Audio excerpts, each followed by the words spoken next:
On a Monday night in Louisville, Kentucky, we welcome you to the biggest game in the history of the basketball tournament. Close to 14,000 have packed Freedom Hall. Chris Paul, a partner of TBT, the All-Star, he's in the house to watch the Ville and La Familia, the battle of the Commonwealth, the battle of the Bluegrass, here from Louisville, Kentucky, for the right to go to the TBT semifinals this weekend in Philadelphia. Let's take a look at our bracket. Carmen's crew, OHIO, a resounding performance by the Ohio State alumni. Who's going to meet them Friday night on FS1? We find out right now as 3 semifinal tickets remain. We'll crown a champion Sunday on Fox. Before we do that, folks, welcome you courtside. There is an electricity in the air in late July. It feels like March at Freedom Hall. I'm John Fanta. He's a guy who knows this rivalry all too well, the former Louisville Cardinal, David Padgett. The chance of Cards, the chance of Kentucky in the background. How would you define this rivalry? There's none better in college basketball. I don't care what anybody says. It's 9 o'clock on a Monday night in July, and there are 13,000 people in this building to watch guys who don't even play college basketball anymore. It really just does not get better than this. A lot of hype coming into this one. I cannot wait to get this game going. There are a total of 11 former NBA players that you will see on the floor tonight. Headlining things for La Familia, how about Eric Bledsoe and Willie Cauley-Stein? Well, Eric Bledsoe, the former Kentucky guard, and Willie Cauley-Stein. Eric Bledsoe, after a 14-year run in the NBA, just really running the show here for La Familia. And Willie Cauley-Stein, a great player in his own right, top 10 pick about a decade ago, has been terrific on the interior. They have been a great 1-2 punch for this La Familia team. And they are going to have their hands full tonight against a very good Ville team as well. But these two guys have absolutely played terrific through the first 3 games at Rupp Arena. But La Familia, a very deep team, can do it in a variety of ways, get a lot of contributions from a lot of different guys. But this team has played really well in their inaugural appearance here in the TBT. A 95-66 win over Heard That to advance to the quarterfinals, in which Eric Bledsoe had 24 points, 5 rebounds, and 3 assists. On the other side, the former NBA 6th Man of the Year, Montrezl Harrell. He was watching this event last year, David Padgett, and he said, I've got to be a part of it this year, and he's put on a show. Yeah, he's been a huge pickup for this Ville team this year in TBT, and knocked down 2 of the biggest free throws in TBT to seal a win last week. But there's a lot of bad blood, for lack of a better term, between these two teams and some of these players that played against each other. And Montrezl Harrell played against Willie Cauley-Stein. They overlapped their time here at Kentucky and Louisville. And Montrezl is going to need a big, big game here tonight, and he's going to have to get a lot of help from some of his teammates, a lot of guys that he played with. Russ Smith being one of them. Russ-diculous, one of the fan favorites here in Louisville basketball history. Played very well last week in their game against Team DRC. Shot the ball well, knocked down a couple of huge threes, a couple free throws in the Elam ending. So he's going to have his hands full. This La Familia team has some of the better guards in TBT. But Russ Smith, Peyton Siva, Chris Jones, David Johnson, and crew are certainly going to be up for the challenge here in Freedom Hall. Around Louisville, around the Commonwealth, the newspapers have been writing columns about this game. There have been hours of sports talk dedicated to this game. It's been days and days in the making. Let's welcome in the 3rd member of our crew with more on the buzz and the attendance TBT history tonight. Kaylee Griffin joins us. Well, John, the energy in this building is electric as we set a new TBT attendance record here tonight. The previous record was 7,202 fans in Wichita last year at the quarterfinals. They sold 7,250 tickets in the first hour on Wednesday after the Ville won that game. Expected to be over 13,000 fans in attendance in this building here tonight. We'll get more official numbers as the game progresses, but that's not all. Louisville Mayor Craig Greenberg even declared today TBT Day here in Louisville. Peyton Siva described this as the best rivalry in all of college basketball, and the fans have showed up for it in a big way tonight. Thank you, Kaylee. And you can't help but think of Mark Pope in Lexington and Pat Kelsey in Louisville. There's an injection of new energy for these two programs. But tonight, on this night, it's the men of yesteryear who get to write one more chapter in the legacy of this rich rivalry, one of the best in basketball. Our tip is next.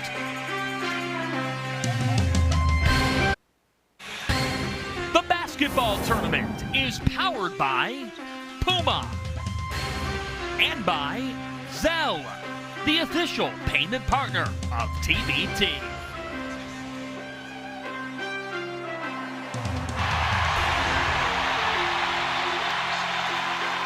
Yes, those back-to-back titles of 2012 and 2013 for the two programs that we see here tonight. Kentucky and Louisville met in that 2012 Final Four at the Superdome.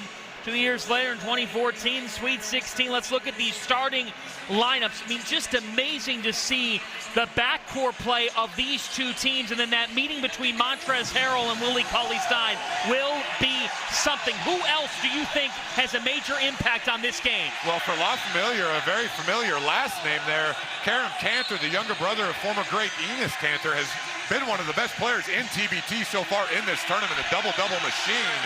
But for the Ville, Shinanu Onuaku didn't play in the second game, came back in their third game last week and had a huge performance. That should be a terrific matchup. Something's got to give somewhere, whether it's the guard play or the front court, because these five for each team are absolutely terrific. This is going to be a heck of a contest tonight.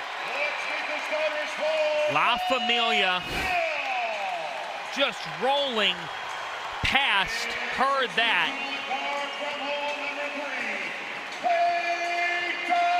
To advance to tonight, and folks take in this atmosphere. A 6'8" forward from the Ville, number 5, Montrezl Harrell. A 6'1" guard from the Ville, number 6,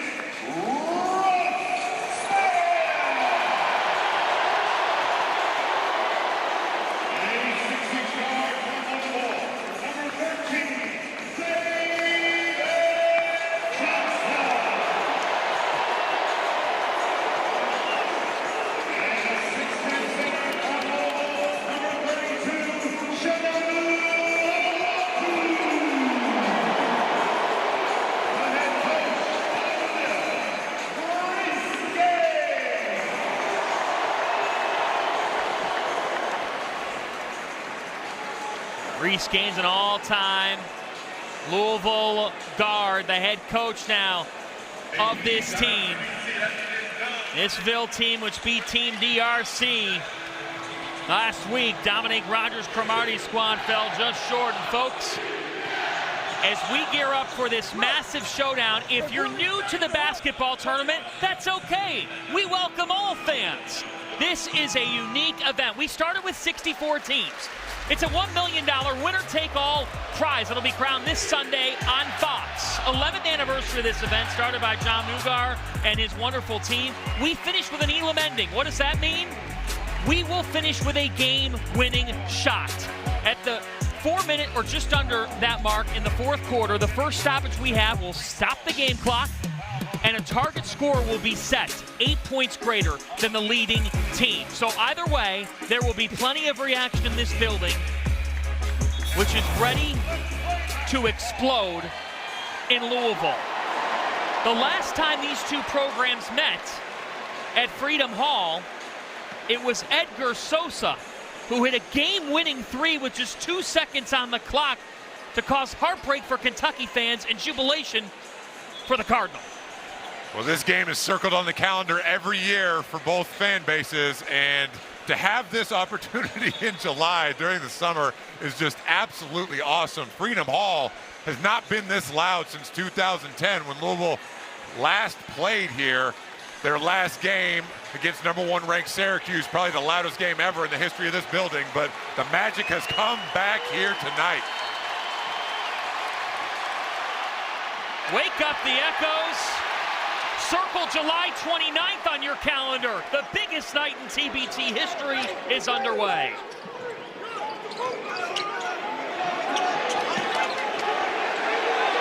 Montrezl Harrell sets and cannot hit with Sestina on him. And here comes Eric Bledsoe, who was marvelous to help La Familia to the quarters. He's short on his first attempt. And right away, you see what the Bill's trying to do, get the ball inside to Montrezl Harrell. La Familia has shown switching a lot through the first 3 games. The Bill's going to try to take advantage of those mismatches when they can. David Johnson with the basketball. Spent time most recently with the Memphis Hustle, hoping to get back to the NBA this year. Peyton Siva. And you just knew by watching this morning, David, there would be some nerves. Oh, how could there not be playing in front of a crowd like this? That one off for Andrew Harrison, yes. The Harrisons are at TBT this year. Andrew and Aaron. It will stay with the Ville. Our officials, a veteran crew, an NCAA tournament level crew. Jeffrey Anderson, Matt Potter, J.D. Rollins. Every single person in this building except for me and you is standing on their feet right now. Maybe we should stand up. Shinanu Onuaku. In and out.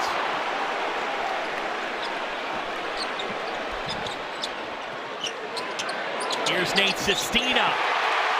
And he gets La Familia on the board.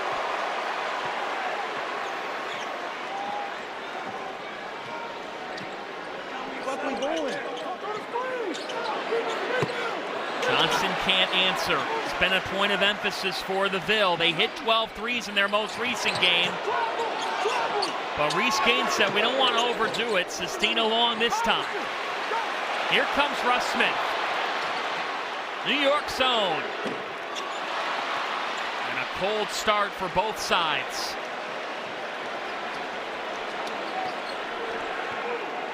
Definitely some nerves. Guys already breathing hard up and down the court. As great of a college career as a lot of these guys had, they're not 19, 20, 21 years old anymore, so fatigue certainly becomes more of a factor. That's an offensive foul on Andrew Harrison as Smith greets him for the first time tonight. And Russ Smith did a very smart thing there. Took the first bump, and then you knew on the second one he was going to take the dive. And 10 times out of 10, right in front of the official, they're going to call that an offensive foul. So a heads-up play there by Russ Smith.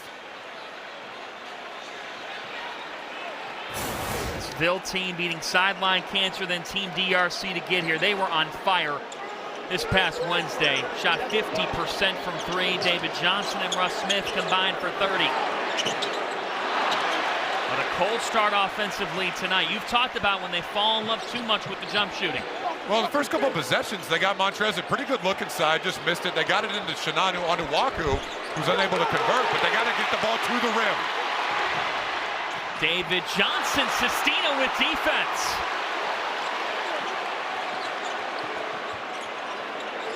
Here is Karim Cantor. Ended his college career at Xavier. Was an all Big East honoree. Karim Cantor, who you said earlier today has been the best player in this event. Without a question, he has been the MVP of TBT, averaging 22 points and 10 rebounds through the first 3 games. Onuaku, and these officials are saying we'll let him play tonight. Well, every game in this tournament has been extremely physical, and I don't expect that to change here tonight. The officials will let both of these teams play. Willie Cauley-Stein came ready. And Willie Cauley-Stein made 6 threes in his NBA career and has already made a couple so far in TBT. Onuaku lost the handle on it. Didn't make one against Hurd that, but he showed at shoot-around. He likes this shot. Has really grown that part of his game. Cancer is off. And La Familia spent a lot of time today in shoot-around, focusing on letting Montrezl Harrell and Shinanu Onuaku shoot from the perimeter. Definitely when he was playing here for Louisville didn't make one, but that looked pretty good, leaving his hand. Playing for the Cardinals from 14 to 16. Now Bledsoe can't connect. You did not have that on your bingo card. I certainly did not. Expect the unexpected in TBT. Now Harrell tries. He's way off. The Ville's got to be very careful with settling for those jump shots too much.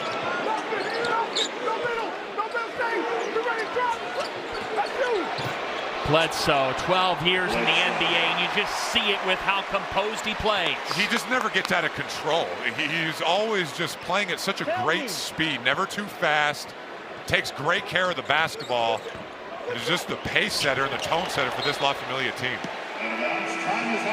Our first timeout allows everybody to catch their breath.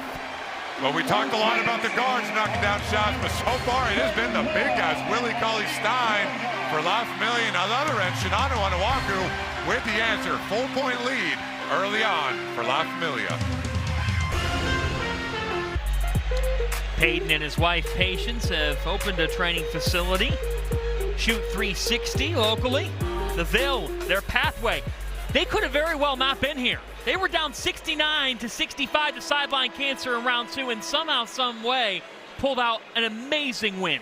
Montrezl Harrell with 2 crucial free throws in crunch time at the Elam ending to seal that game for him. And even their first game against United, the local Bellarmine alumni team, struggled early on in that game. So their first couple of games were not easy. They played very well, though, in their last time out against Team DRC, as we see Russ Smith getting in the lane. And I like that from Russ. Don't settle for a jump shot. There's been too many jump shots taken so far by the Ville. Get in there, get to the free throw line. Definitely some nerves both ways by both teams early in this game, but expect both teams now to settle in a little bit and start to play a little bit more of a cleaner style of basketball.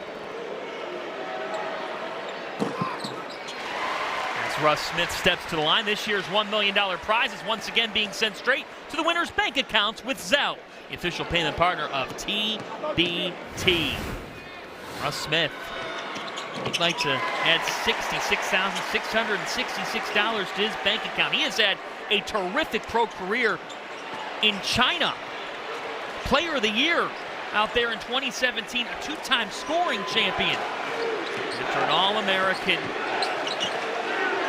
at Louisville. 2 of those honors. Cantor was shut down by Harrell, but a foul. Matt Potter said a little too much there. The eyeballs say it all. The crowd and Montrezl Harrell both disagree with that call. This is going to be a matchup to keep an eye on. Kerem Cantor has been terrific in this tournament. But that right there is what you want to force him to do if you're the Ville. Let him shoot outside jump shots more effective than him on the block. And now Aaron Harrison trips Smith up. Yes, Aaron checking in, known for his incredible moments while at Kentucky as a big-time shot maker. The Harrison twins, members of back-to-back Final Fours for the Kentucky program, and one of the big shots in Kentucky basketball history, knocking down that 3 against Michigan to send them to the national championship game. And the game winner against Wisconsin in the Final Four. Turnover here, and here comes Andrew Harrison. Both Harrisons on the floor right now. Chris Jones in the game for the Ville, who's been terrific on the ball defensively in their first 3 games. And you see right here, just applying constant pressure. And an offensive foul called on Andrew Harrison. And that's going to be his second, both offensive fouls. And Chris Jones just being a pest defensively, drawing a little frustration there from Andrew Harrison.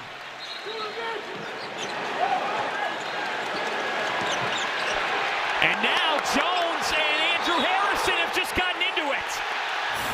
Jones buried his head into Andrew Harrison's chest, and we got double technicals. Let the show begin. Technical foul, black 5, white 11, technical foul. Stop. Double technical, ball right here. Here's what occurred. I want to look at it. I want to throw 11 pass out there because he knows the pressure. He walked up to him. Okay, yeah, but Wilson Cole was talking shit though, too. So that's why I have a double technical foul. He did do that though. Yeah, he saw that coming a mile away. As soon as Chris Jones drew that offensive foul from Andrew Harrison, immediately went back over and started talking. That right there sums up the UK and U of L rivalry to a T.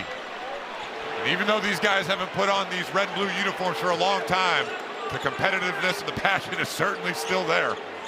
I can hear Patino and Calipari firing up their private jets from here.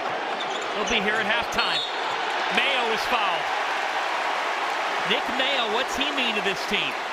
He has been a huge spark offensively in their last game against Team DRC, and that Elam ending knocked down a huge three. Just a terrific offensive player. Played at Eastern Kentucky down the road from Lexington and Richmond, Kentucky, and it's been a big addition for him. Played last year as well, but very skilled. Can guard a variety of positions. Montrezl Harrell goes to the bench to get a breather, and Shinano Onuaku checks back into the game. And yes, Tyler Eulis is the head coach of La Familia. The All-American in 2016, drafted by the Phoenix Suns in the second round, and he will follow John Calipari to Arkansas, but he'd like to win $1 million before that. Bledsoe is fouled. Both teams coached by former All-Americans. Reese Gaines on the other side. So no shortage of connections here with either of these teams with their respective programs. I'm about to put Nate back. The officials here over the last couple minutes certainly calling a tighter whistle, trying to get this game under control.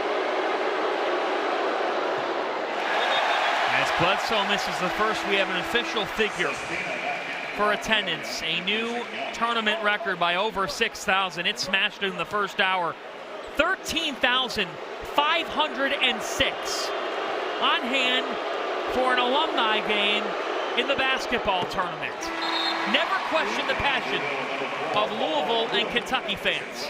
As soon as the Ville won their game last Wednesday and this matchup was solidified, there was never a doubt that that record was going to be broken. That is just how this state feels about their college basketball, and this is it just doesn't get any better than this from an atmosphere standpoint. This is absolutely incredible in here tonight. Just electrifying. Chris Dow coming off a big performance for the Ville. In round 3, Cauley Stein was all over that defensively. Here comes Kellen Grady. That's a tough pull-up three, can't hold. Nate Sestina has come out punching. And Nate Sestina put on a show today in their game day shoot-around, shooting the basketball. I mean, he didn't miss any shots, hardly at all. We're going to get a travel here on Chris Jones. But that was a tough shot by Nate Sestina. He had a hand in his face. Nate Sestina started his career at Bucknell and then came to Kentucky. The fans fell in love with this. Yeah, Chris Jones right there. Not much else he could do, but Nate Sestina just using his size to shoot over the smaller Jones. Aaron Harrison. Long this time, and here comes Jones. Going by down Mayo, Onuaku and Pruitt. Jones has hit a couple Elam Enders and knocks that down. And Shinano Onuaku did a very smart thing there. He knew they were going to switch, so he slipped it. Both defenders got caught in a bind, and Willie Cauley-Stein couldn't recover in time. Chris Jones knocked down the big three. And again, Aaron Harrison is off. This reserve unit you were impressed by in the last game for the Ville. Well, Chris Jones has been a huge addition to this Ville team. He has played terrific in all 3 games so far. That was cut off. Oh, don't get in Bledsoe's way. That's all NBA defense right there. And a good idea from the Ville, just a good deflection there from Eric Bledsoe, creating the steal. About a 9-second difference here between game clock and shot clock. Bledsoe pulls and swishes it home. Defense and offense from EB. And that's just an NBA caliber shot right there that Eric Bledsoe has made too many times at the highest level. Two-time All-NBA defender. 8 seconds here for Dow. Chris Dow, Onuaku with 3. He might have to heat. Cauley-Stein took his cookies. And La Familia closes the quarter with momentum. A pretty impressive defensive performance there in that first quarter from La Familia. The switching really hurt the Ville, but hanging around, 6-point game here at Freedom Hall. It does not get much better than this from an atmosphere standpoint. No love lost between these two programs. It has been chippy early on. La Familia with a 6-point lead. We have a total of 11 former NBA players on the floor tonight, La Familia and the Ville. Rajon Rondo had to get into town, played in Kentucky 2004 to 06. He's assisting Tyler Ulis, another former NBAer. And speaking of the NBA, how about a 12-time All-Star? How about a 4-time All-NBA first-team selection? Chris Paul, TBT partners with Kaylee Griffin. Yes, I have got co-owner of TBT with me, Chris Paul. Chris, 13,500 in attendance here on July 29th, a Monday in the middle of the summer at 9 p.m. How would you describe the atmosphere in this building tonight? Man, it's crazy in here to see when Louisville ran out for warm-ups and then to watch Kentucky come out. You get a chance to see the energy, and it's just great. I mean, basketball is this amazing connector, and you see how the basketball tournament continues to grow, and we're just grateful for these fans and most of all these players who come out here and compete. For you personally, how rewarding has it been to see the growth of this tournament year in and year out? It's the coolest thing ever, you know, because a lot of these guys I've seen. Eric Bledsoe was a teammate of mine. You sort of lose connection with some guys, but I've been such a fan of watching the games and to see these guys and to see the shape that they stay in and they compete at a high level. It's great to see. You mentioned Eric Bledsoe, 11 players on the court tonight come in with NBA experience. What does that say about the level of competition in this tournament? Man, it's a lot of great players out here, and it's not just the guys that's in the NBA, it's the guys who play overseas, the guys that just keep hooping. It's great for me to see Tyler Ulis over here coaching. You know what I mean? There's just so much experience in this building, and you know, basketball is really a big family, and so these guys getting a chance to compete in front of some of their old fans is super intense. It's intense. I had a team a few years ago, and we played out of North Carolina, but the rules of the game are very interesting with our Elam ending.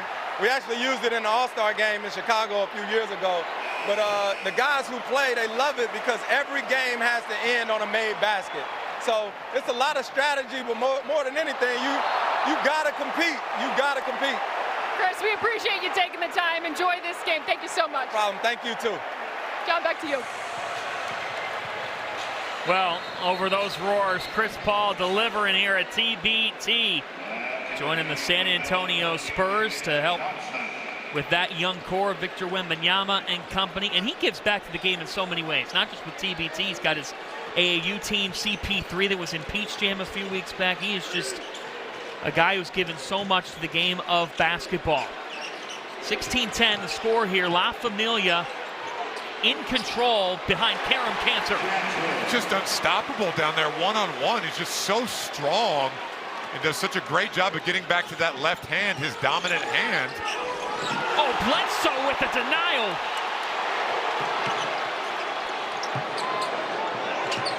Sestina to Cantor. Kellen Grady. Walker with the board, and here comes Pruitt with Smith. Smith all the way. And because the Ville has struggled so badly in the half court offensively, they got to do a little bit more of that, get out on the break and try to get some easy ones. They've just not done a very good job of taking care of the basketball. 6 turnovers in that first quarter. Cauley-Stein's already hit 1 3. Make it 2. Willie Cauley-Stein has range. And his third made 3 of TBT, second of the game. We mentioned it earlier, only 6 made 3s throughout his entire NBA career. Nick Mayo can't hit, but Onuaku's there for the board. Ross Smith.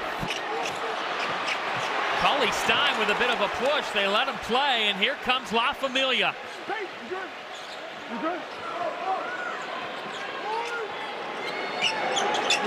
Bledsoe again. David Johnson's been quiet thus far. To Onuaku. We got a wide open Smith. But Onuaku couldn't corral, and now he's fouled by Sestina. This has been some physical basketball on both ends of the court. And now Onuaku with a greeting to Sestina, sharing some extra words. That's the thing. Now you have guys from different eras who are meeting each other for the first time, and there's zero love lost there either.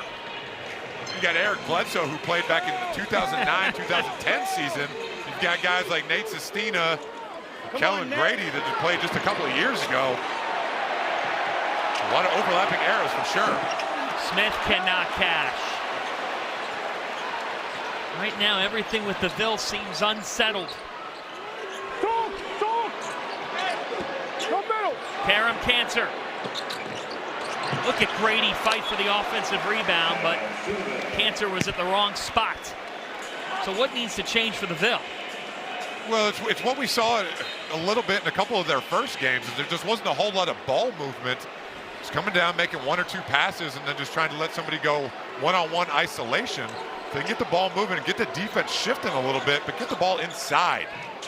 Montrezl Harrell and Onuaku have had a very effective high-low game, but so far here tonight, we have not seen it at all. Smith. And we've got a double-dribble call. Jeffrey Anderson calling Smith for a double. But you're right, 4 of 17 from the floor, but 2 of 10 from 3, and now 8 turnovers by the Ville. La Familia, there's your difference. So much build-up to this game. It's been a topic every day for the last 5 days on local sports talk. Who's going to win? Cauley-Stein. Oh my goodness! Willie Cauley-Stein brought his rings from Lexington. He had 1 3-pointer in the first 3 TBT games, and he's got 3 in this first half. Well, the Ville came into this game saying, we will live with that all day long, but they're going to have to change their game plan now. Onuaku was stripped. And a foul. They can't score without fouls. Willie Cauley-Stein showing some range. And all 3 of those have looked really good leaving his hand. Maybe after he left the NBA, decided to work on his perimeter jumper, and it has been on point so far here in this first half. So Onuaku will step foot to the line. Shinanu Onuaku. Now playing professionally in Puerto Rico. And he has that famous granny-style free throw. Off on the first, but folks, only in TBT do you see this. And you have the story behind this. He actually started it based on Coach Pitino's recommendation his sophomore season. He was really, really struggling at the free throw line, shooting in the 40 percentile. And give him credit, he bought into what Coach Pitino was trying to get him to do and worked really hard on it and got his percentage all the way up into the 60s, and he stuck with it ever since. In the world of player development formulas for the Hall of Famer Rick Pitino, that one sums up that he'll go anywhere to help a player get better. Well, he's the greatest that there's ever been when it comes to individual improvement. We see a terrific block by Onuaku on the other end. Siva, Johnson all the way.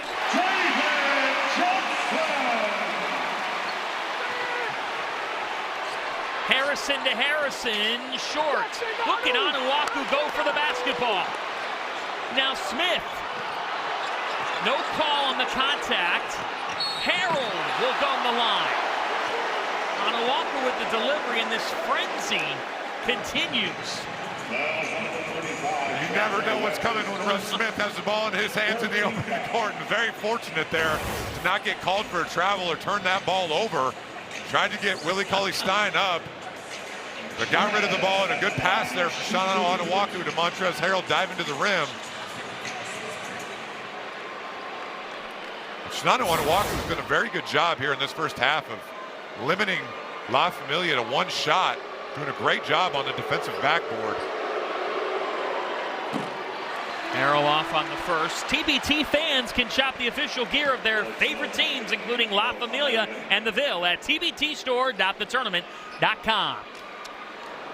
Montrezl Harrell, he is 30 years of age, national champion 2013, Karl Malone Award winner in 2015. And when Gorgui Dieng departed for the 2013 NBA draft, it was Harrell who received that major recognition going into his sophomore year that he could be one of the best in the country, and then he took off in his Louisville career. Yeah, Karl Malone Award winner his junior season before heading to the NBA draft, had a great 3-year run here, and you mentioned it, 6th man of the year in the NBA back in 2019. So now going to the floor. Smith got that strip. Smith. Peyton Siva. And the three-point struggles continue. 2 for 11. well, Ville going with their 2-2-1 full court pressure back to a matchup 2-3 zone. Forced a turnover that last time. Coley Stein was shut down. Harrell had no tables available.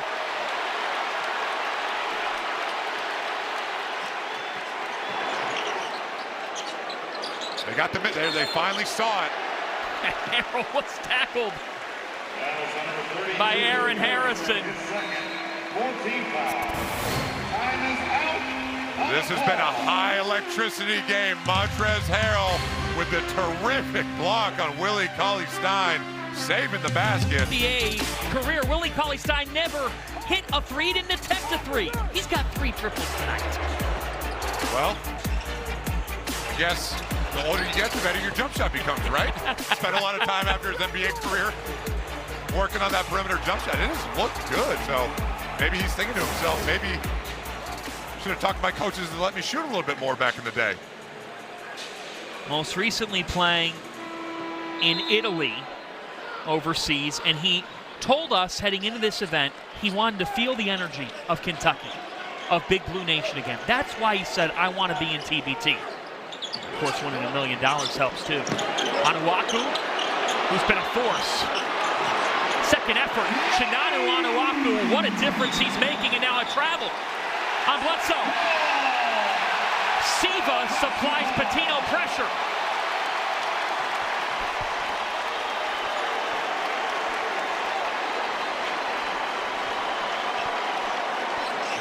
Onuaku just would not be denied. Great second effort there, and a very heads-up play by Peyton Siva.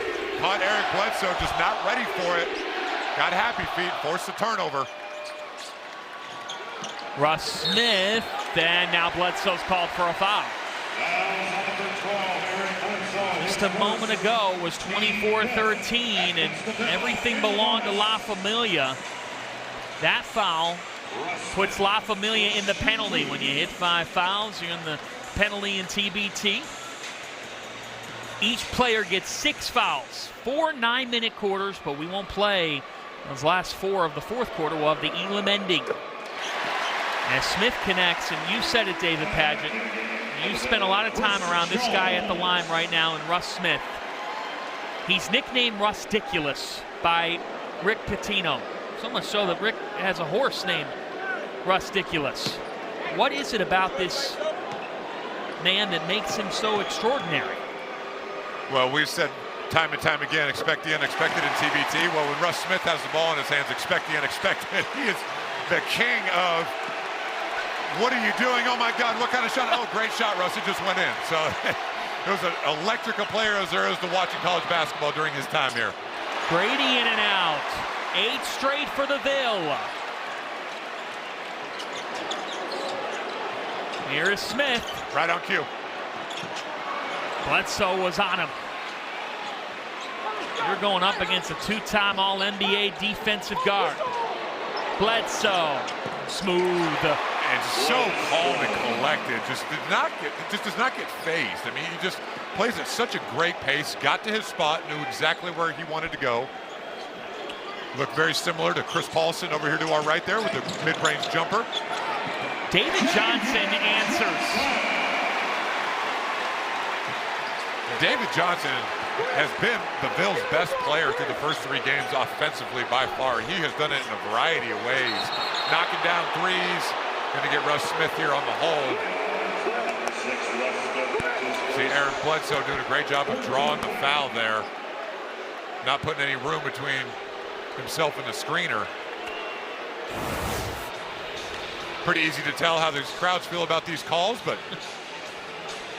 does a great job of selling it. And that's just NBA experience right there, 14 years of it. Here is Karam Cancer to Willie Cauley-Stein. That was just the 3rd team foul on the Ville. Still 1 more to give. Onuaku with another rebound. Chinanu Onuaku with 13 rebounds, the most and a half in TBT history, and now Smith connect. It's a 10-0 run, powered by Rusticulous, and listen to this place. A foul on Smith, his second, their last to give. You couldn't even hear the whistle. And this is when Russ Smith is at his best, when he is just being aggressive, going to the rim. As good as I've ever seen in college, finding an inch of daylight when there just wasn't any, that time able to finish. A timeout used by La Familia. Well, a 10-0 run here. We're going floppy. 1, 4, 5, 2, 3. We see it, we see it. Fellas. You coming on. You curling. After he curls, 3, you pop and get it, okay? So now the 3 got it. We got 4, 2, back screen, okay? You're coming across. You gonna hit. 5, floppy 5, go 5, go 5. Floppy 5. Keep defending, 1, 2, 3. All right. Can't draw, Well, that's the beauty of TBT. We've got the head coaches mic'd up. We've got the officials mic'd up. You'll hear it all as we're hearing it. Tyler Ulis, who John Calipari once said, he's my coach on the floor. And Coach Cal doesn't just give out that. They know how to get me the basketball in comfortable places. That's been his shot. In and out, though, and the drought continues for La Familia.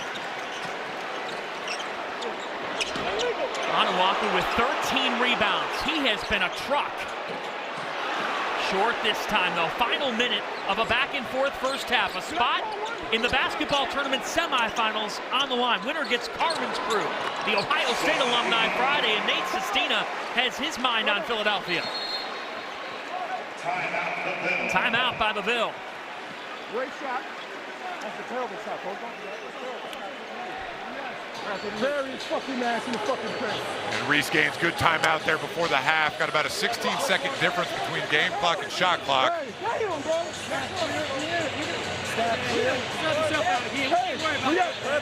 Nate Sestina with 7 points now. Stack clear. Hey, stack clear. Hold on. And the Ville has had success getting the ball inside off of the high-low game. A little roll and replace action where they can get Montrezl Harrell up top. It's not Onuaku rolling, and on that last possession, Onuaku caught it in great position, but he faded away. Use your size to your advantage, get everything going to the rim, try to score. Don't bail out the defense by taking a fadeaway jump shot. Reese Gaines, he said, I've been hearing all week, you're winning this game, right? He goes, I thought the days of being stressed out when I woke up in the morning for a game were over. He goes, think again. I got to win this game. There's legacies on the line tonight. I don't care what level you're coaching at. There's no such thing as stress-free coaching. So I don't care who you're playing. You're not waking up stress-free, not worried about what's going to happen. Little zone. Yeah, a little 2-3 zone here from Kentucky. La Familia. The Ville putting Onuaku in there is a great passer. David Johnson cashes in. And anytime the ball goes into the middle of a 2-3 zone, the opposite wing is always open, and a huge 3 there by David Johnson off the great find from Onuaku. Just their third 3 of the half. Sestina, he's got the hot hand. That is a tough shot. Cantor, look what he found with 3. And La Familia goes into the break with a 3-point edge.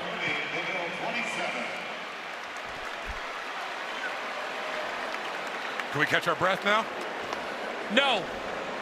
It does not get more intense than that, but a great comeback run there by the Ville after being down 12 to cut this lead to 3 going into the half.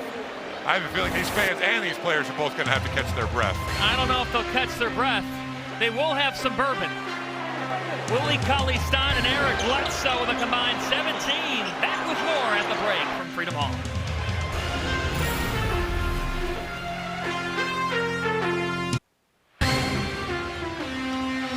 La Familia getting powered by Willie Cauley-Stein. who has 3 triples, up by 3 on the Ville as we head into the third quarter in the TBT quarterfinals. Welcome back to Freedom Hall, everybody. Over 13,000 on hand. I'm John Fanta. My partner is David Patrick. Your impressions of the first 18 minutes of this game? Well, if you know anything about the history of this series between these two programs, it's a slugfest, and tonight has been no different. Just not a ton of offense, very physical style of play.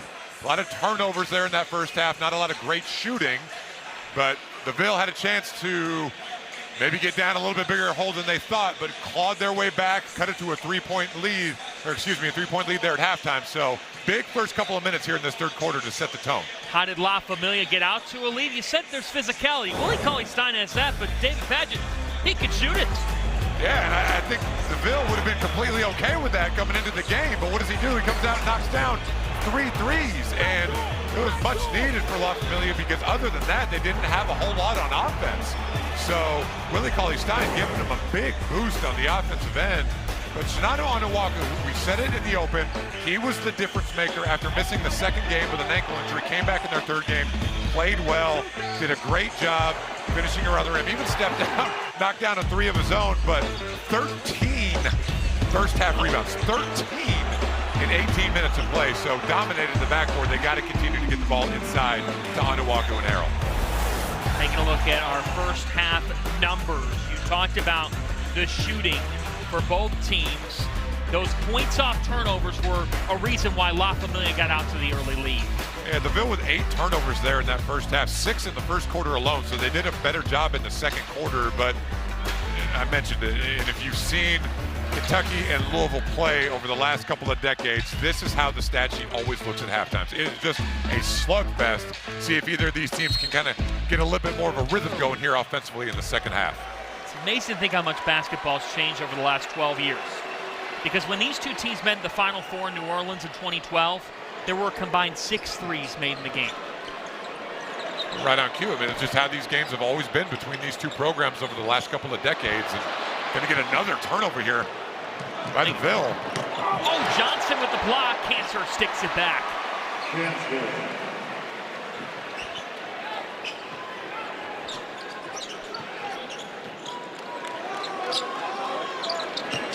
Here's Onuaku with that big first half. Cauley-Stein and Cantor swarming him. Johnson. Kaylee Griffin caught up with the Ville head coach Reese Gaines at the half. What did he tell you?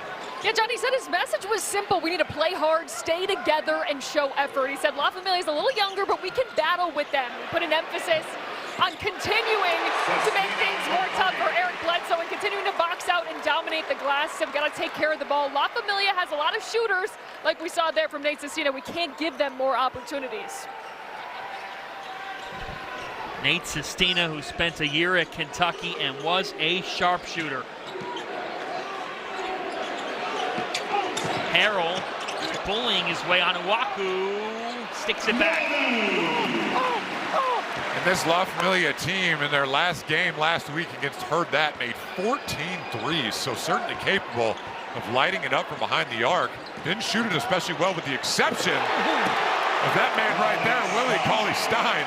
That is much more familiar territory right there for him around the rim. But he shot it really well there in that first half, but Nate Sestina can get it going in a hurry. If you're the Ville here, you don't want to let this get too out of control too soon. Johnson out of control. And just like that, what was a 3-point advantage at the break, now Bledsoe. Russ Smith with the board. Smith really propelled the Ville in the second quarter. Got them out in transition. Johnson was left open. And David Johnson now just 3 for 10. And you've said it, he's been a guy who's posted at least 15 points across 3 TBT games. Struggling here tonight. Cauley-Stein with the offensive rebound. Sestina. Nate Sestina is sizzling. Put the oil in the pan. Sestina's making dinner at Freedom Hall. Timeout, the Ville.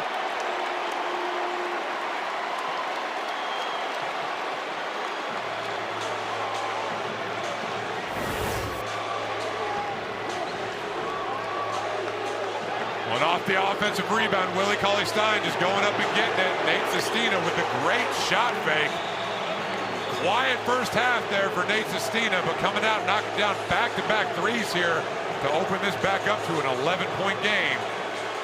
The Bills got to try to regroup here in this timeout, and that is the one guy in the black jerseys you cannot leave open. He wasn't a high-profile recruit like an Anthony Davis. Wasn't a Bluegrass State native like a Dante Allen. He didn't even play at another high-profile school like Reed Travis. But he transferred him from Bucknell out of Emporium, Pennsylvania. Small-town kid. And Brad Calipari, one of the guys who watched him first and said to his dad, look, had a relationship with Joe Meehan, a Bucknell assistant. We need this kid. We need Nate Sestina to help our offense. And that's how it all came to be, and now he calls La Familia TBT home, and he has been electric from downtown, leading everybody with 13. Nate Sestina is one of those guys, as soon as it leaves his hands, you think it's going in, and if he doesn't make it, you're actually surprised. Just got such a great release. And we've talked time and time again about how important the first couple of minutes of each quarter can be. And to start this third quarter, it has been all La Familia, opening this up to an 11-point advantage. A 10-2 spurt to start the second half. Now Onuaku with a dish to Harrell. He was fouled. And even though Montrezl Harrell got fouled right there, great pass from Shinano Onuaku, there just wasn't any movement offensively right there. The ball is just staying on one side of the court, playing right into the hands of what La Familia is trying to do defensively. And La Familia is switching everything. They don't care who's guarding the ball, who's guarding the screener. They're switching everything. So you got to get more player movement, slip more screens. And right now, the Ville is just playing into their hands by staying on one side of the floor. The two big free throws here from Montrezl Harrell to try to get them going offensively. Winner of this game gets Carmen's crew in the semifinals Friday night. Those games will be 7 and 9 Eastern on FS1. This year's $1 million prize is once again being sent straight to the winner's bank accounts with Zelle, the official payment partner of TBT. Montrezl Harrell trying to stay alive tonight for that $66,666. Two more quarterfinals. Tomorrow night, 7 Eastern time on FS1. Eberline Drive and Happy Valley Hoopers, Penn State alumni. And then Forever Cougs and Colorado alumni at 9 on FS2 from Houston. Shot clock trimmed to 10. Bledsoe off the fake. Little Euro, he traveled. He met the wall of Onuaku. And that was good defense there by the Ville. Montrezl Harrell got blown by on the closeout, but they did a great job of switching. Shinano Onuaku stepped up to Bledsoe and forced that travel. But if you're the Ville here, where are you going offensively to try to get a basket? They haven't really been able to find a consistent rhythm from anyone, but I like the high-low game right there. But they're just swarming Harrell. They had 3 defenders surrounding him. And the timing of that high-low pass just has been just a little bit off in this game. They're missing it just a little too late. That's where they're going to have to go. That's their 10th turnover. Oh my God. Cantor. And Onuaku again with defense. He's got 10 points, 14 rebounds, and has come up time and again in the lane defensively. Been a relatively quiet night so far for Karim Cantor, who is the leading scorer on this La Familia team, averaging 22 points a game, only 6 so far in this game. Sestina couldn't get the friendly bounce.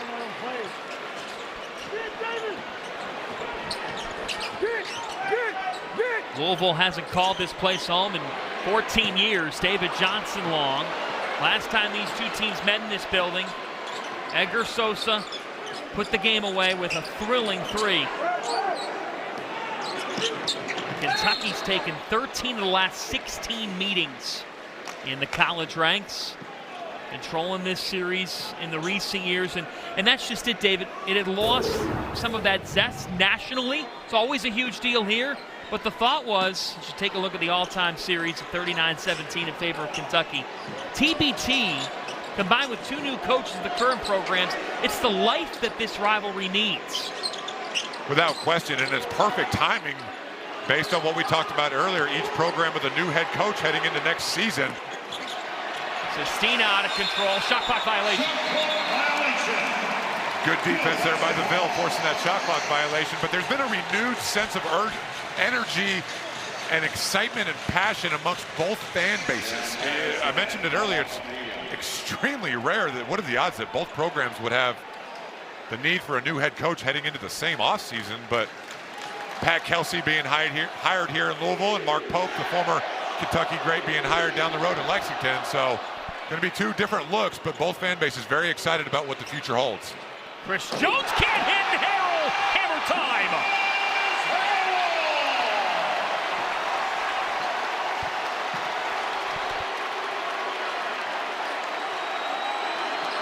Andrew Harrison put Johnson to sleep. Coley Stein answers. And now Coley Stein with a shove towards Jones. The officials right away getting in between Chris Jones, who picked up a technical there in that first half.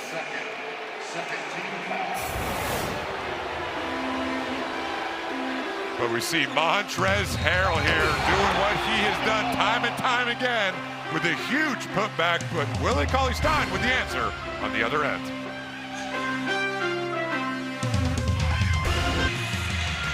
So many amazing moments at Freedom Hall, and Kentucky and Louisville, rich part of history. Saw 1958, then Kentucky's fourth national championship of their 8. And Adolph Rupp, that win. Vernon Haddon had 30 points when they beat Seattle back in '58. You see Louisville's great moments in this building. And yes, Muhammad Ali and Cassius Clay, his first professional fight back here at Freedom Hall in October of 1960. John Fanta, David Padgett, Kaylee Griffin with you to write another chapter in the history of Freedom Hall.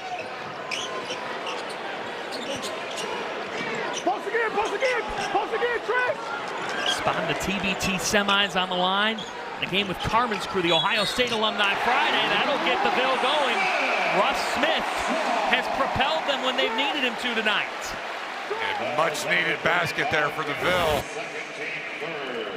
Russ did a great job of not settling. Thought for a second there he may try to pull the trigger on the 3, but great job getting in the lane. Good finish. And now you got to put together a couple stops here.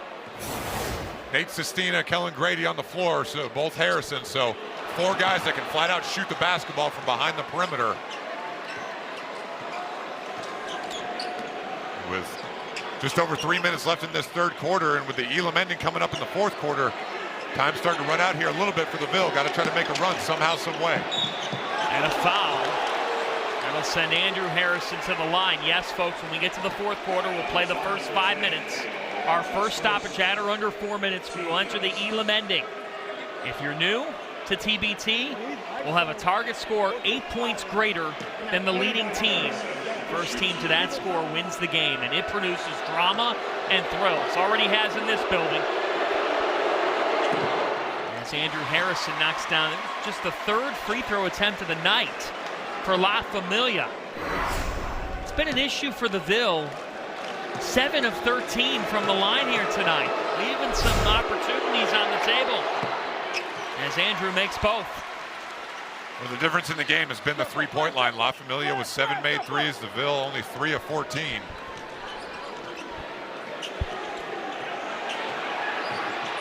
Jones. Smith off the fake, Russ Smith. Another tap out by Johnson in the hands of Sestina, make it 3 for 15 from downtown. And the Ville has gotten some good looks. They just have not been able to knock it down. And that is not the guy that you can leave open. Nate Sestina with his 3rd made 3 of the 3rd quarter alone. Just a breakdown defensively by the Ville in transition, getting back. and not matching up with the one guy who's had the hot hand. Largest lead in the night for La Familia. You see right here, Nate Sestina, just nobody picks him up. And you just cannot give a guy of that caliber, a shooter, an open look like that, especially the way he has shot the ball. What a night for Sestina. 16 points, 4 triples. He and Cauley Stein with a combined 7 made threes. The Ville as a team only with 3. All of a sudden, the Ville had a chance to cut it to 7. Now they find themselves down 13, so a big swing here over the last couple of minutes. Now trying to find Mayo. How about the defensive effort? It might stay with the Ville, but that is all hustle from Willie Cauley Stein. Only 10 seconds left here on the shot clock, but La Familia just taking the Ville out of anything they're trying to do offensively right now with the defensive pressure, and that's what Willie Cauley Stein did. Playing in Kentucky, he was just all over the court defensively. Even though it may not be 10 years ago when he put on that Wildcat uniform, still playing the same way with the same effort. Just beloved by the Kentucky fans. We went around asking before their first round game, who are you here to see and to welcome back? Cauley Stein was the answer over and over again from Big Blue Nation. It feels like right now in this building, David, 13-point game. Sure, we have the Elam ending, as the Blues Brothers have made the trip to Louisville tonight. Of course they were going to, working on a Monday night in July. They're on a mission. But David, it feels a little bit like, okay, you're inching closer towards danger time for the Ville. It's at 13. This is the largest the lead's been all night. And even if you don't take the lead or tie it up heading into the Elam ending, you want that margin to be as small as possible so you have a better chance in the Elam ending. Harrell can't connect. Cauley Stein just stood him up. And right now, if you're the Ville, you got to try to create extra possessions. La Familia is going to try to slow this game down and shrink the possessions. Sestina again! Nate Sestina is scalding!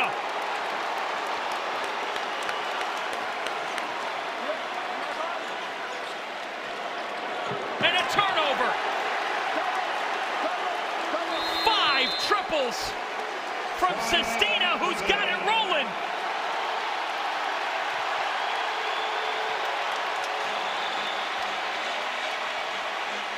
Big Blue Nation is firing up off Sestina.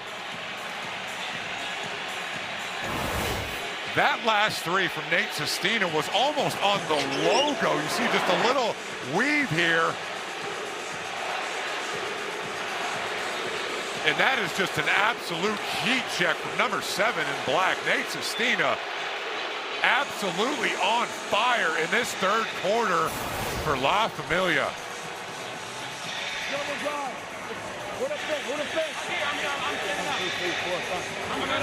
You weren't just in?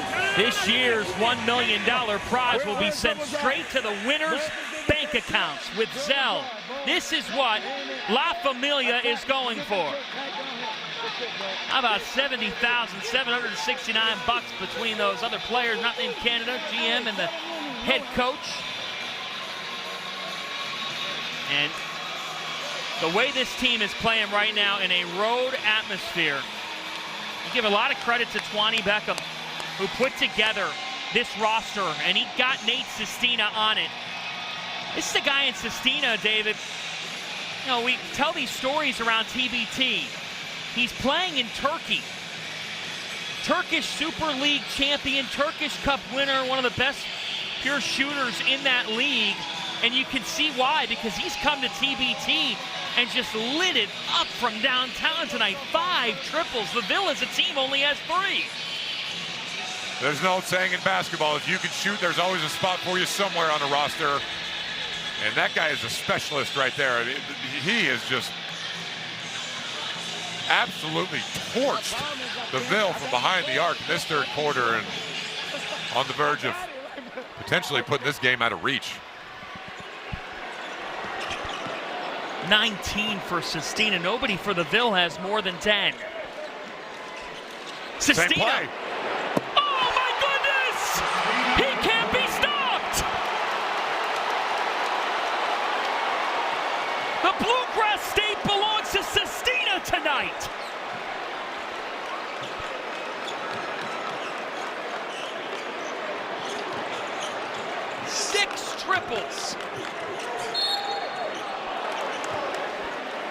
This is from a different area code. It was the exact same play coming out of the timeout. Just driving Eric Bledsoe to his left, little pitch back from behind. And the Ville keeps trying to go under it and then switch it at the last second. By that point, it's too late.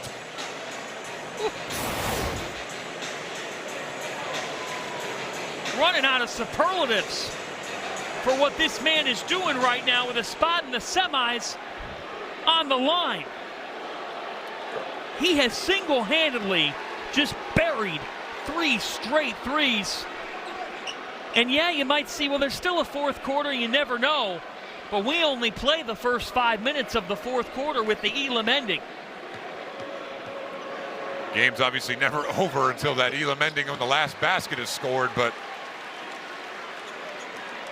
wow, what a third quarter from Nate Sestina, and Chris Jones on him right now just needs to be a shadow. Don't even let him touch the basketball. Forget about help defense. Don't let number 7 in black touch it. You know he wants it.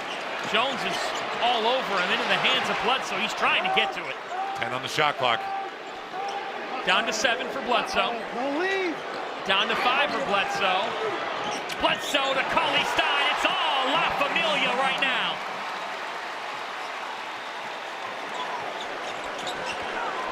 It was a 3-point game at halftime. A commanding third quarter from the Kentucky alumni. Mayo's off, and they can hold it for the final shot of the half. Oh, Dow with the steal. Mistake by Bledsoe. But Dow cannot connect, and now they can settle back. A 25-9.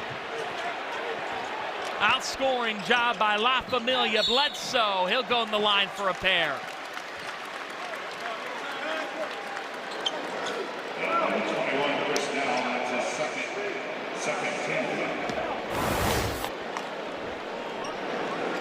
Well, in our first game tonight, Carmen's crew put on a performance for the ages throughout the course of the entire game, but this third quarter from La Familia is right up there for best performance we've seen so far in TBT. You mentioned it. 25-9 run sparked by Nate Sestina with 4 threes in this third quarter alone. He ran the same set for him 3 times, and he just buried it. Those basketball fans out there will remember that's how Villanova won the national championship against North Carolina at the end of the game with that exact same action. No different whatsoever. Just as effective tonight for La Familia. And it was Chris Jenkins. Big smooth. Well, as a defender, your natural instinct is to not go over the top of that because the offensive player is running away from the basket. But Chris Jenkins for Villanova and Nate Sestina for Kentucky, when they get their feet set, and Nate Sestina, he's a legit 6'7", 6'8", has the ability to shoot over the defense. So some deflated players over there on that bench for the Ville. A lot of fans here in Freedom Hall in red. Well, familiar feeling for them in this rivalry in the recent years. It has been owned by Kentucky. Taken 13 the last 16 meetings in college basketball. Tonight, with a wild crowd, but they have been silenced. 3.7 seconds here for La Familia. Sestina, Hoyce, and that does it for the third. A 26-11 third quarter by Sestina.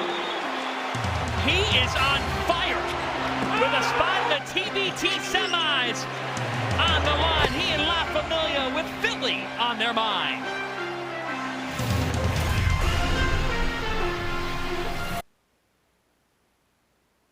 Was that a double dribble? Did you call a double dribble? Oh, wow. Oh, wow. Okay. Oh, wow. Oh, wow. I'm about to put Nate back. Yo, Nate, go. Get James. James.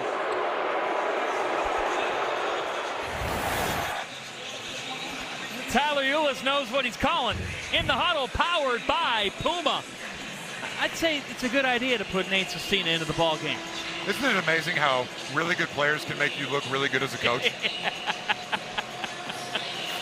Wow, 22 points for Sestina, 6 of 11 from downtown, and that 26-11 third quarter is the difference now in this ball game.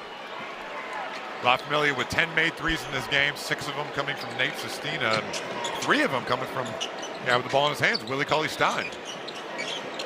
Sestina now fading, a little bit out of control on that one, but you can't blame him when you've hit 6 threes. So look, far from over. And Russ Smith will go on the line for 3, and with an Elam ending, folks, when we hit at or under 4 minutes, our first stoppage, the game clock goes away. You can't just run out the clock with the lead. You'll have to score 8 points as the leading team to get the win. Well, we saw in our first game, Carmen's crew had a 40-point lead at one point in that game, and Takeover BC cut it to 14 in the Elam ending. So no deficit is too big to overcome. So these last 4.5+ minutes here until we get into the Elam ending, mentioned it in the third quarter, if you're the Ville, look, you're probably not going to tie it up or take the lead, but at least chip away at it as much as you can. So instead of being down 18 points, now all of a sudden maybe you're down only 9 or 10 heading into the Elam ending. It's a totally different basketball game. They clarified it was a 2-shot foul. Smith's foot was on the line, so down to 16 now. But can they find an answer to Bledsoe, Sestina and company? 6 on the shot clock here. Sestina looking for Cantor. Cantor hasn't had to have a loud night. That's an offensive foul. Trying to bull over Chris Jones, who wasn't having it.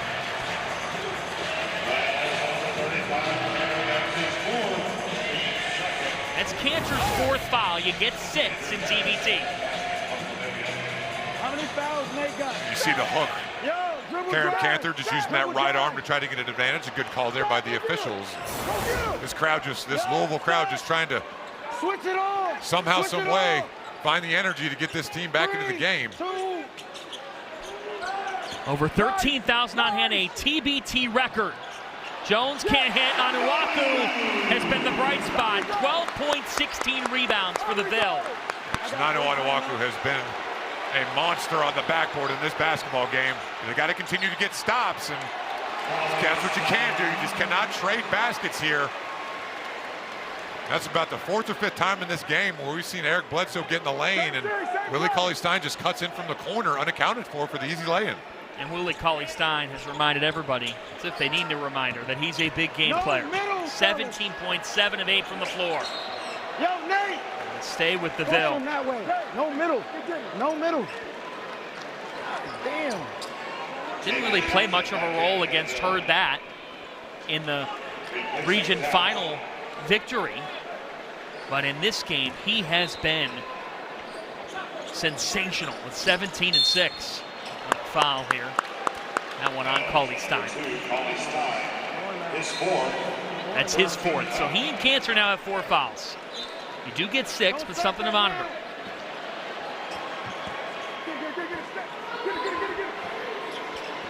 Again, we've said it, talked about it numerous times. Where's the Ville going to go for offense? David Johnson has really struggled shooting the basketball tonight.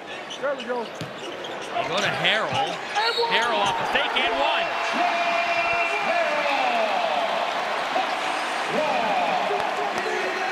The Ville not dead yet, trying to find a way to get back into this basketball game. Montrezl Harrell with the tough finish off the high-low from Shinanu Onuaku. Did a good job of keeping that pivot foot, did not travel. Chance to go to the free throw line and make this a 13-point game. Karen Cantor's going to come back in for Willie Cauley-Stein. That's the 4th foul for La Familia, team foul here in this 4th quarter. So the Ville will be shooting free throws from this point forward. And the Ville, conversely, doesn't have any team fouls, so they can afford to be aggressive defensively. See if they can get a couple turnovers or steals and some easy baskets. Few and far between tonight. No fast break points for the Ville.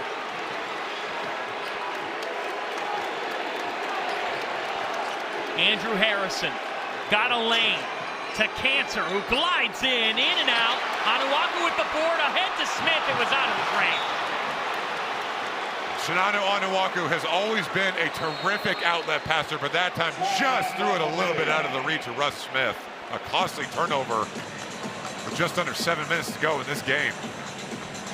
La Familia calls a timeout.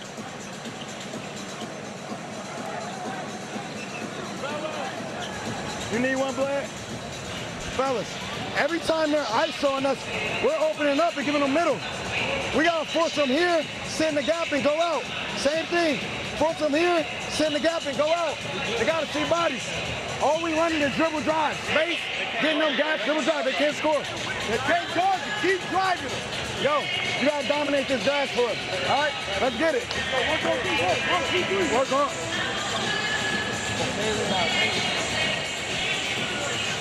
So fun to have our coaches mic'd up, and it is clear that Tyler Eulis, it's easy to see why he's been John Calipari's right-hand man and why he's heading to Arkansas on staff, because David Pettit, he's got head coaching in bigger ranks in his future, the way that he's impressed us in TBT.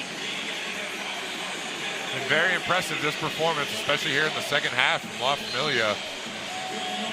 And their defensive game plan, as we see it, Eric Bledsoe just took his eye off the ball for 1 second, and that ball went out of bounds. You don't ever see that. Chinanu Onuaku imploring this Louisville crowd to make some noise and stay in this game. Look, Louisville fans are not going to quit. They've been through some tough times. Harrell, and one.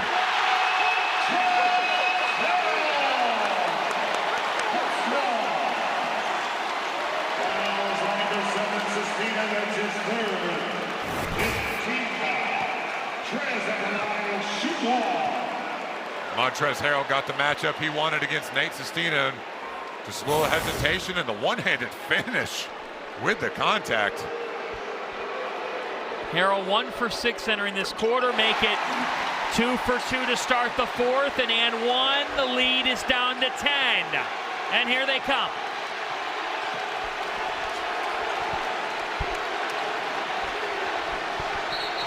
Offensive foul on Bledsoe.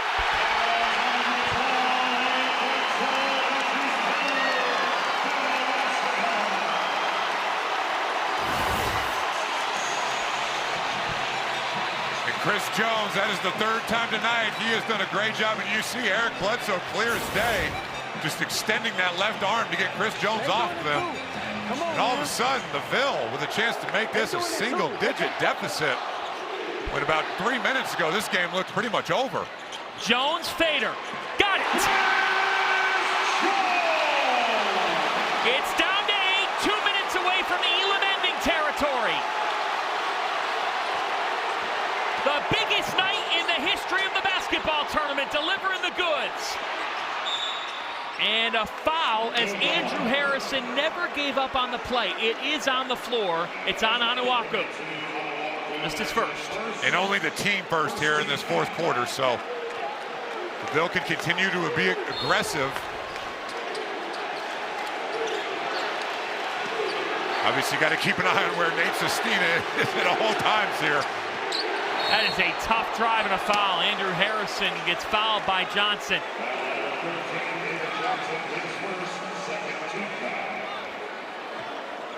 Well, for either team here, if you're going to put the ball on the floor and try to get to the rim, you better be ready to get absolutely clobbered going in there. Any basket around the rim is going to be well earned over the last 5+ minutes of this game.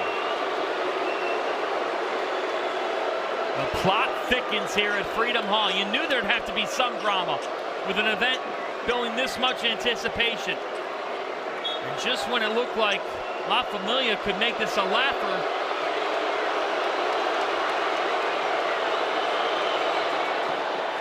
an 8-point game for Andrew Harrison at the line. You think of 2015 when he was joined by his twin brother Aaron, Karl Anthony Towns, Willie Cauley-Stein, Trey Lyles, Devin Booker, Akari Johnson, all declaring for the NBA draft, that 14-15 team. Absolutely legendary in Lexington.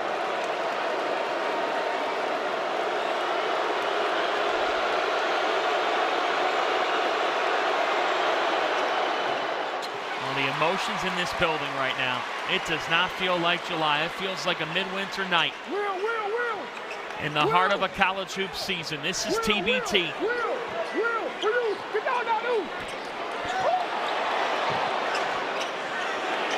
Harrell starting to turn on the Jets. Jones flashes, can't score it. It'll stay with the Ville. Sestina and Cantor with the defense. That time because Shinanu Onuaku stayed high, as we see Chris Jones a little slow to get up. His man was able to double team Montrezl Harrell, but a great back cut by Chris Jones.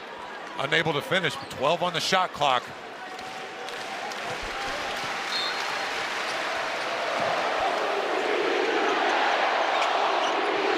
Seven on the shot clock. Harrell on an island. And Harrell's fouled by Sestina. He has taken matters into his own hands in the recent moments. Nate Sestina just not able to guard Montrezl Harrell right now, one-on-one in the post, and the Ville continuing to try to exploit it. Two massive free throws here coming up for the Ville. Foul trouble starting to become a factor for La Familia. Yes, 4 on Sestina, 5 on Willie Cauley-Stein. He's 1 away from being out. And 4 on Karam Cancer. Exactly. Montrezl Harrell hit the Elam ending game winners earlier in TBT against sideline Cantor. 2 clutch free throws that the Ville wouldn't be here without. 66% free throw shooter on his NBA career. Former 6th man of the year, trying to show in TBT that he deserves another shot at the next level. Back to 8. Again, at or under 4 minutes, our first stoppage, we hit the Elam ending.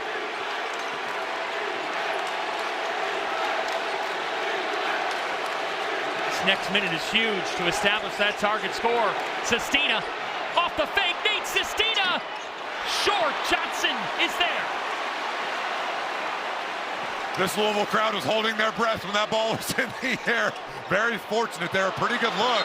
I don't blame him. And another turnover for the Ville. That is sloppy from Onuaku with the fade to Harrell and a TO.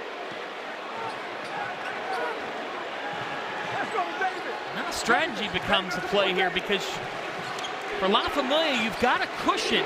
That target score right now would be 67. Big possession. Sestina this time gives it off. Andrew Harrison cans it.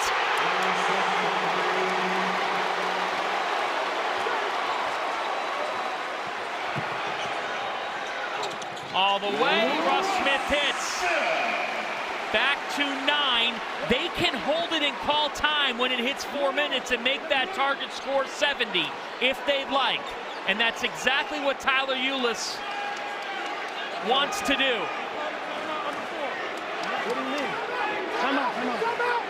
There it is. Clock hits 3:59. We have a target score of 70 to decide who will meet the Ohio State alumni, Carmen's crew, in the TBT semifinals. A trip to Philadelphia at stake. La Familia trying to break the hearts of the folks in red. Next. It is electric. Time to explain the Elam ending. The first team with a target score of 70, 8 points greater than the leading team, La Familia, wins this ball game. 24 games have ended on a 2-pointer in this year's TBT. 21 on a 3-pointer, 12 on a free throw. 1 here on a free throw by Montrezl Harrell of the Ville. John Fanta, David Patrick, Kaylee Griffin. And we've already seen Andrew Harrison hit 1 big 3. Kellen Grady cannot cash in. For those who might be newer to the Elam ending, what's the key to it as you're navigating this? That right there, you got to get stops. When you're down, you got to get stops. You simply cannot afford to trade baskets. Goes without saying, you obviously got to put some points on the board, but if you can continue to get stops on defense, just 1 possession at a time, chip away at the deficit. That deflection looked like it went off of someone from La Familia. Chris Jones fought for it. And the officials whistle here to discuss, but it's La Familia ball was the call. Looked like a good call. It looked like Chris Jones was the last one to touch that. you got crews who have worked deep in the NCAA tournament. And tonight, Jeffrey Anderson, Matt Potter, and Rawls, the crew. Andrew Harrison, only fitting for La Familia, and a Harrison twin is hitting big shots.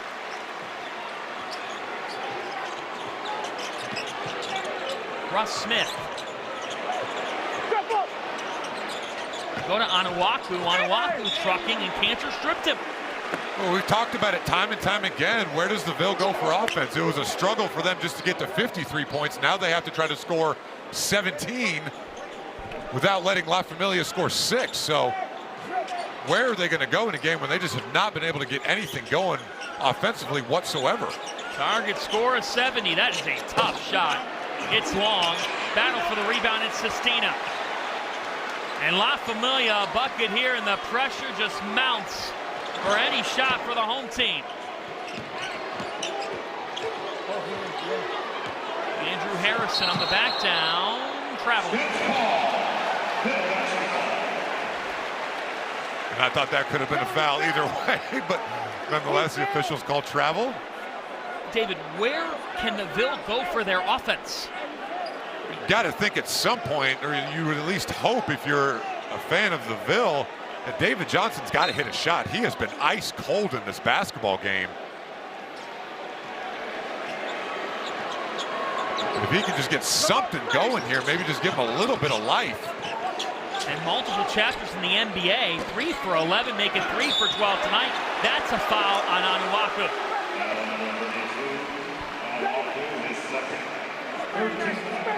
It is the third team foul on the Ville. They have one more to give. And now Aaron Harrison checks in for Cantor as they go with their floor spacing shot makers here, a little smaller.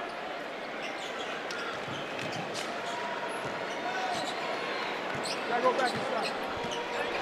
Black. Space. 70 the target score. Andrew Harrison, crossover, tough shot. And just off here. The Ville unable to score thus far since we've hit the Elam ending territory, and now Harrell's denied. Just Cauley Stein's presence made it hard for him. Sestina catch and shoots. He's short. Back to the Ville. Still breathing. But just got to find a way to get a basket. Just cannot continue to have these empty possessions offensively. Stay with the Ville again. What's at stake?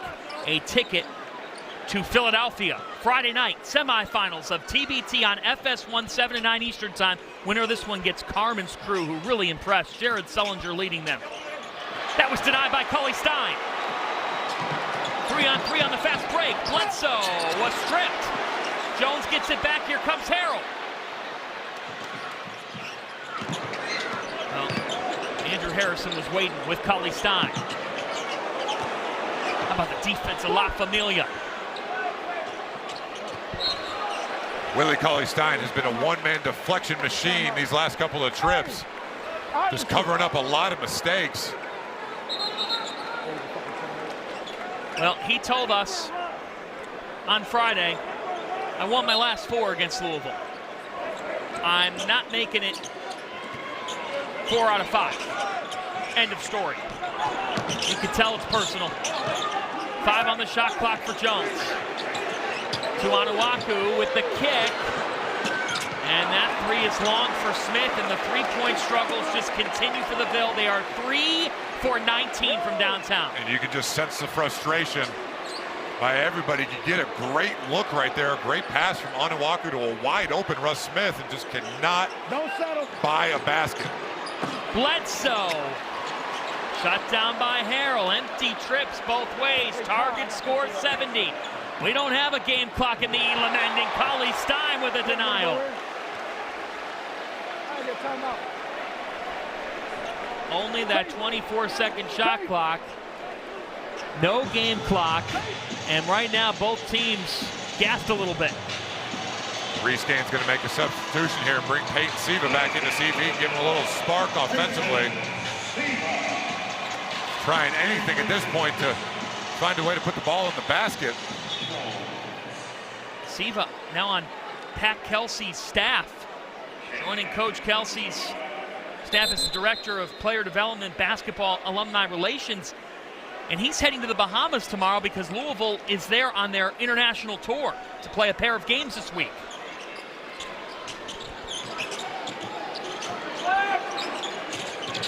Now an entry to Onuaku, again denied.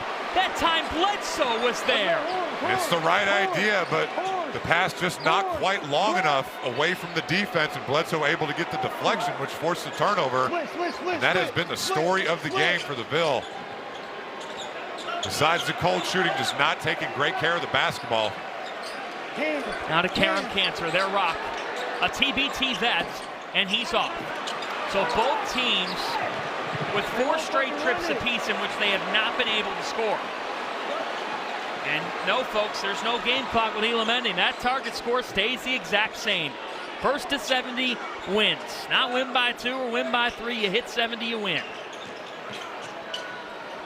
Harrell. Johnson with the offensive board.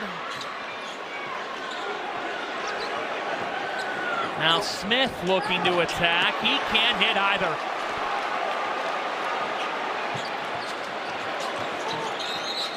And now after all that, Tyler Eulis says enough with trying to do the same thing over and over and over again.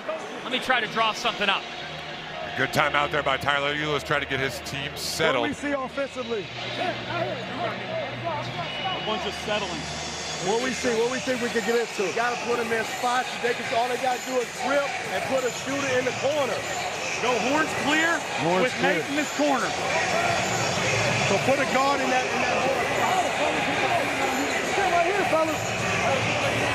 Yo, hey, take this shit over.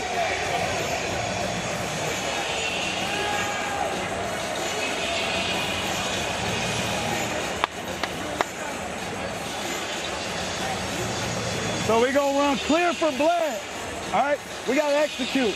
Let's start getting into our pistols, our horn series, so we can get some motion and then score. We can't just come up and hold it. So we gonna hit Bled. Willie, you gonna dive. Drew, you gonna fake the handoff. Bled. One-on-one. One-on-one, all right? Also, late clock. We can get it to y'all remember Chin. Guard here, big, space. Get the 10, pick a side, and go. We have no more timeout. Execute.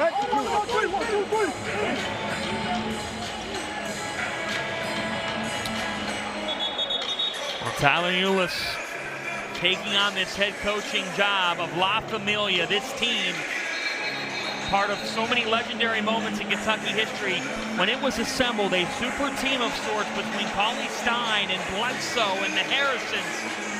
They added Karam Cantor, a guy with a ton of TBT experience. The goal vision was simple: win $1 million. Well, Karam Cantor's had his quietest performance of TBT so far. Came into this game as their leading scorer, but other guys have just stepped up. Nate Sestina with a huge third quarter, 6 threes in the ball game. Willie Cauley Stein has made some huge plays on defense. It's been a total team effort from La Familia.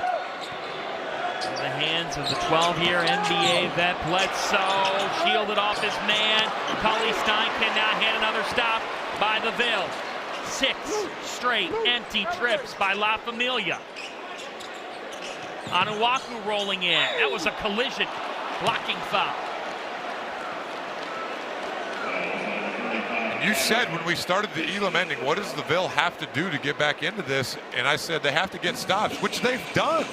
Their defense has been pretty good over the last 5+ minutes. They just cannot find a way to score.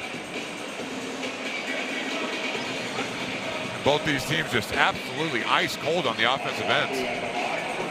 Well, David, my grandma's been in bed for the last 2.5 hours. But in TBT, Grandma stays up till 11:05 p.m. Eastern time. Well, the way this game's going offensively right now, it may take 2.5 more hours to get a winner. I was talking in the form of this free throw. There it is. A little sarcastic cheer there from the crowd saying, finally we get a basket. Chance to get within single digits, and you're not fighting the clock. Anuaku. He's been doing this for a decade. Rick Pitino brought it to him. Granny's awake. Okay, you're La Familia. What are you doing offensively now? Well, Nate Sestina has not, ever since that third quarter performance, has not done a whole lot. See Peyton Siva there with the gamble. Bledsoe, teardrop, front iron. You got Willie Cauley-Stein and Karam Cantor on the floor at the same time. Oh, Cauley-Stein. And who else? With another defensive gem. He never stops fighting. Well, maybe La Familia would try to get the ball inside here, but they're just going to go a little high pick and roll action with Cantor, see if the Ville switches it. Siva with a strip. Siva providing a defensive spark. David Johnson off the fake. Johnson cannot hit. Everything but the end result. La Familia has not scored in their last 8 possessions. Crazy.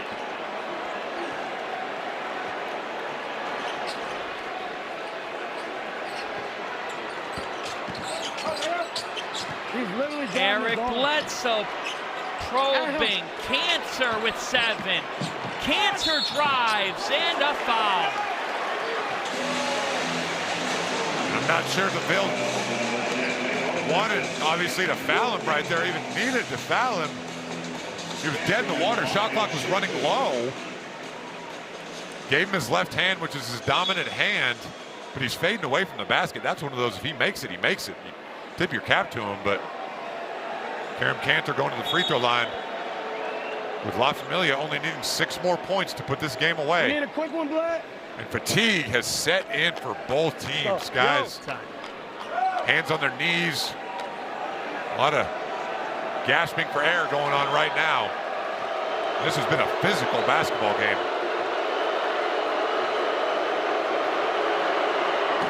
Cantor short on the first. You could feel it there. 76% free throw shooter in TBT. And now here comes Chris Jones with Siva, Russ Smith, Anuaku, and Harrell. For La Familia, Bledsoe, Andrew Harrison, Karam Cantor, Nate Sestina, and Willie Cauley-Stein. Nobody at the table waiting. He missed them both. Man, they have left the door cracked open. They haven't scored in 9 possessions. Fatigue. First thing that goes is you start missing your shots short. Fatigue is set in. In the Elam ending, you must earn it. That's TBT. Russ Smith. Rusticulous. It's down to 6. Just their 4th triple of the night. And a great pass from Peyton Siva. Drove the lane. Russ Smith with a sprint away to the corner. And they absolutely had to have that basket. Sestina can't hit. Cauley-Stein and 1. He can go to the line and get them 3 away.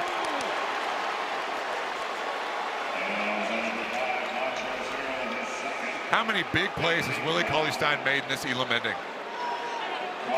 Good defense there by Peyton Siva, forcing the fadeaway, and then Willie Cauley-Stein just unaccounted for with the biggest offensive rebound of the game. And with that reformed shot, has that been a key tonight or what? 3 threes for Cauley-Stein. He comes up clutch at the line, and now La Familia is 3 points away from advancing to Philadelphia.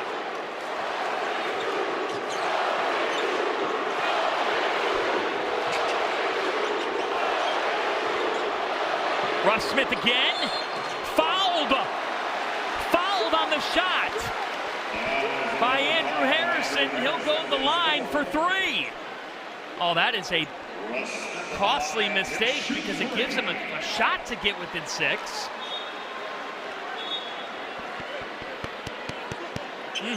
There's certainly contact there on the arm. 3 big free throws coming up here, but La Familia only needing a 3-point basket to end this game. Free throws have been an issue for Smith in TBT. Tonight better. Up to 20 points now, make it 21. Anuaku, by the way, 1 shy of a TBT single game rebounding record. He has 22 rebounds. Unbelievable. It's down to 6. La Familia can win it with a 3, but as you say, you don't need it. No, you certainly don't, but if you get an open look, you take it. Nate Sestina, a little high ball screen here with Eric Bledsoe. Bledsoe with Harrell on him, trying to break the hearts of Louisville fans. Bledsoe attacks, catch and shoot, Andrew Harrison, and La Familia are heading to Philadelphia. The Bluegrass State is still run by Big Blue Nation.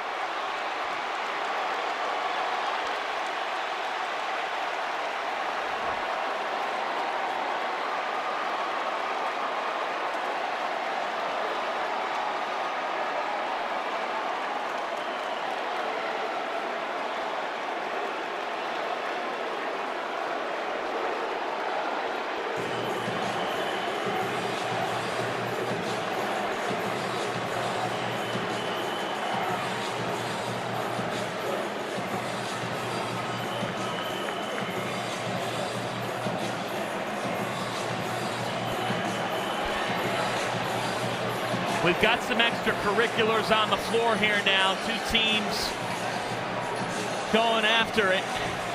Not surprising. They got police here on the floor. You knew it would be personal. Leave it to a Harrison to knock down the game winner. And now tensions are rising here. And now this is a scene you do not want.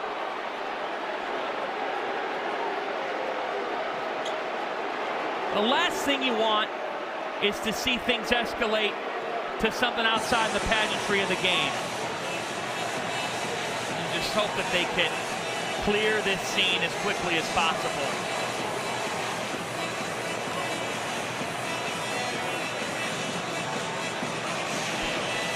Nanuanuaku escorted away.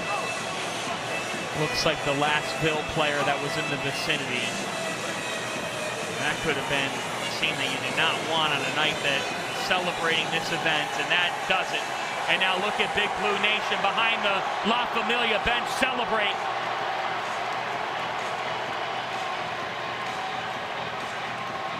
A game-winning shot by Andrew Harrison. Another chapter in the Harrison twins' big shot making. And they will meet Carmen's crew Friday night in the semis.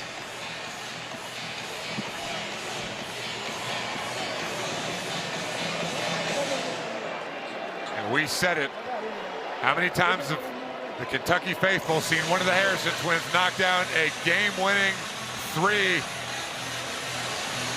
Andrew Harrison with the biggest 3 of TBT so far this summer.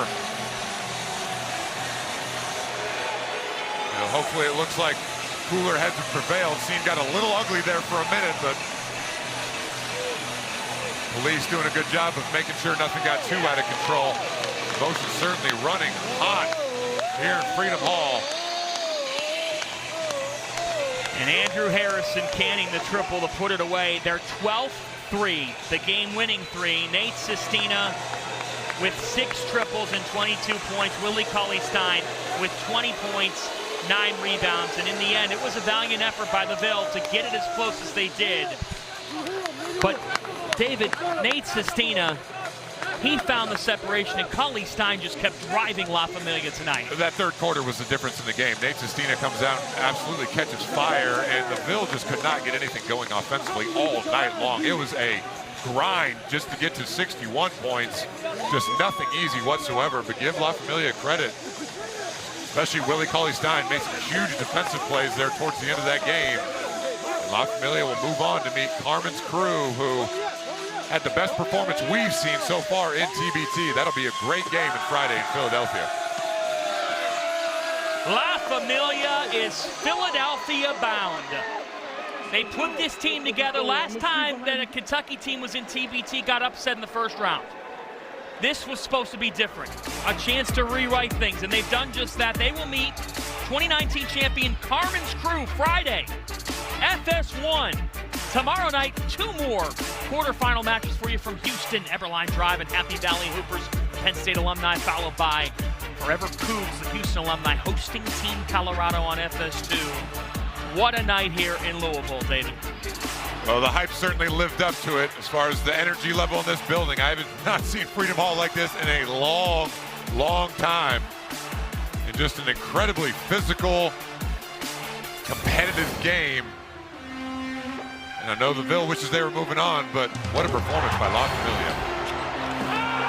For Kaylee Griffin and David Padgett, this is John Fanta saying good night from Louisville. A historic night for the basketball tournament. Over 13,000 showed up. Louisville and Kentucky produced the goods yet again, but La Familia a winner. On to the semis. We'll see you tomorrow night on FS1 for more quarterfinal action from TBT.